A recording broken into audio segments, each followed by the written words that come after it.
26 വർഷത്തെ വിശ്വാസം, ലക്ഷക്കണക്കിന് സന്തോഷകരമായ ദാമ്പത്യങ്ങൾ. കല്യാണം എന്നാൽ കേരള മാട്രിമോണി തന്നെ. തീർച്ചയായിട്ടും ഞാൻ പലപ്പോഴും പറഞ്ഞിട്ടുണ്ട്, ഈ മെമ്മറാൻഡം ഓഫ് അണ്ടർസ്റ്റാൻഡിങ് അത് കെയർഫുള്ളായിട്ട് ഹാൻഡിൽ ചെയ്തില്ലെങ്കിൽ അതൊരു മെമ്മറാൻഡം ഓഫ് മിസ്അണ്ടർസ്റ്റാൻഡിങ് ആകും.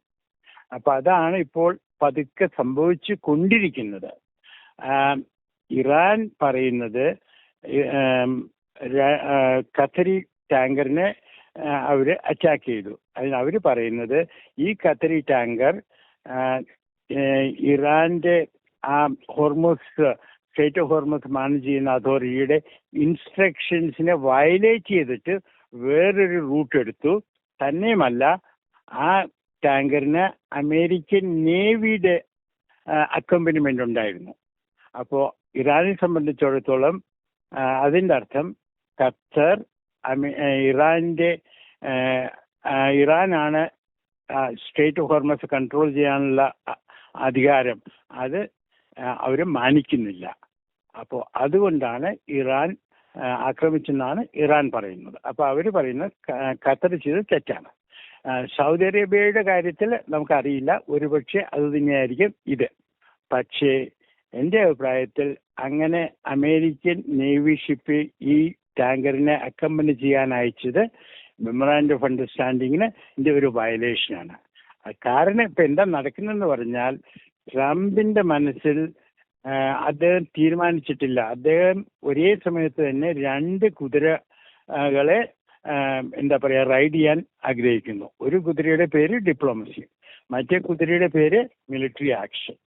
അപ്പോൾ മിലിറ്ററി ആക്ഷനെ സംബന്ധിച്ചിടത്തോളം എൻ്റെ അഭിപ്രായത്തിൽ അത് ശരിയായിട്ടുള്ളൊരു ഓപ്ഷൻ അല്ല. കാരണം ട്രംപ് ഇപ്പോൾ വാർ റിസ്യൂം ചെയ്താൽ തന്നെയും 1 മാസം 2 മാസം ചെറുത്തു നിൽക്കാനുള്ള കരുത്ത് ഇറാനുണ്ട്.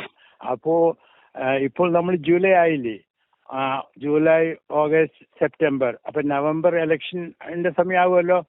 അപ്പൊ അതുകൊണ്ട് ആ ഓപ്ഷൻ ട്രംപിനില്ല. എന്നാലും ഇടയ്ക്കിടയ്ക്ക് മിലിറ്ററി ആക്ഷൻ എടുക്കുമെന്ന് അദ്ദേഹം പേടിപ്പിക്കുന്നു ഇറാനെ. അത് എൻ്റെ അഭിപ്രായത്തിൽ MOUവിൻ്റെ സ്പിരിറ്റ് നോക്കുമ്പോൾ അത് തെറ്റാണ്.